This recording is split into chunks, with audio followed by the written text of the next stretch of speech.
Hey guys, Andrew here at SHOT 2018 with Richard from Excel. He's going to talk about some of their new products for 2018, and I'm going to give him a hard time about some of their old products.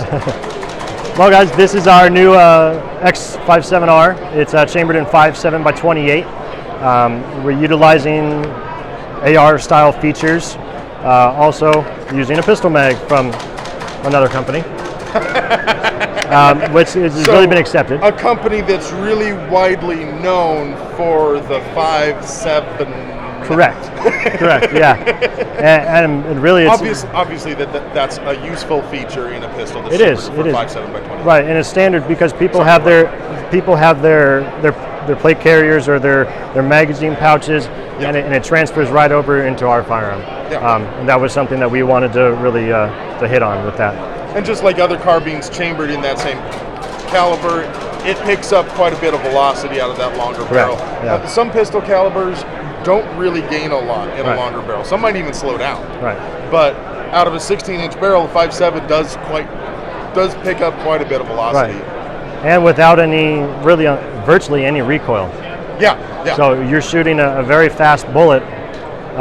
With no muzzle rise and no recoil. It allows that shooter to get in this platform for under $800.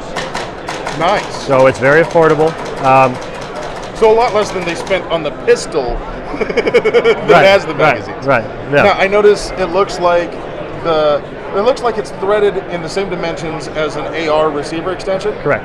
Standard AR feature it'll accept standard AR feature. So. And of course the AR pistol grip. A2 style grip, yeah. Does it share any other parts with any other guns? No. Okay. Everything else is proprietary. Everything else is. But we wanted to get something that shot that platform. It gets you in shooting that platform without going and using all proprietary equipment. Okay. You know, you can change out your stocks, you can change your tubes, you can change your grips, utilizing the same magazines. And virtually at a lower price point. Awesome. What's the twist rate on the barrel? That one I believe is 1 in 9. 1 in 9? Yeah. Okay. And it looks like it comes apart fairly easily, but do you plan on doing a sort of takedown version? Like everything is possible. The takedown is basically really simple. We have this 3 screws and the whole top rib lifts off. Allows you to access for any kind of bore cleaning and field stripping and stuff like that. Awesome. Pretty cool. Can you tell us about this pistol here? This is our pistol. We've had this pistol out for probably the better part of 9 years now. It's our 22 Magnum.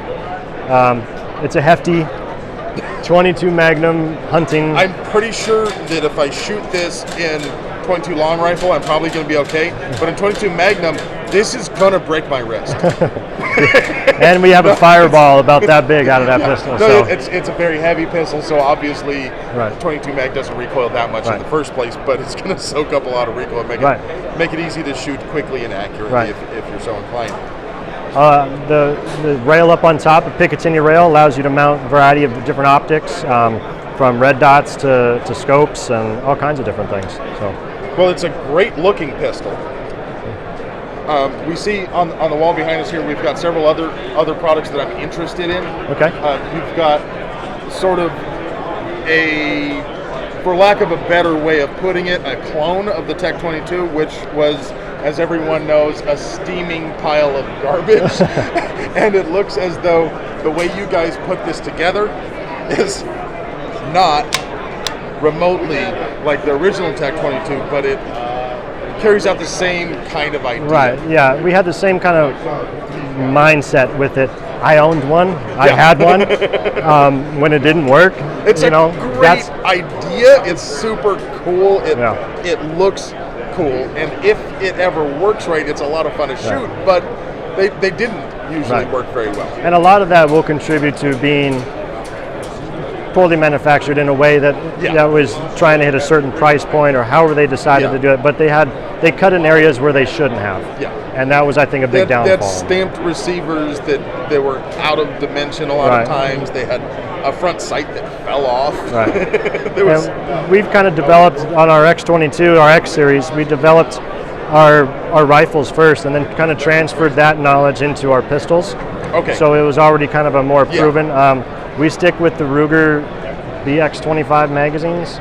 Yeah. They're a quality magazine. If you run quality in, you're going to get a quality experience out, and that's kind of what we ship them with, and that's what we staple to. So. And obviously it would work with a Ruger rotary 10-round magazine or the other aftermarket mags.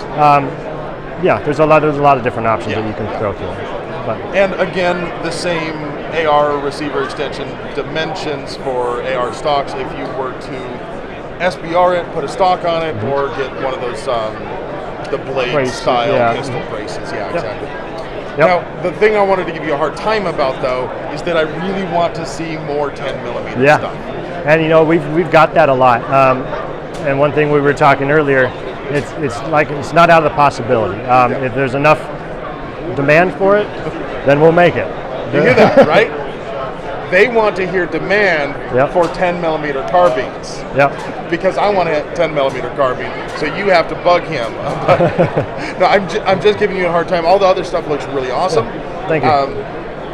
I am just a huge whore for 10 millimeter, and I really want to see more 10 millimeter products anytime I can get them. And there's a lot of 9s, there's a lot of 22s, and there's not a lot of those 10 millimeter carbines. So maybe that's something that we'll take to the board, and we'll be talking about it next year at the show. But I hope I didn't give you too much of a hard time. No. Thank you for giving me your time.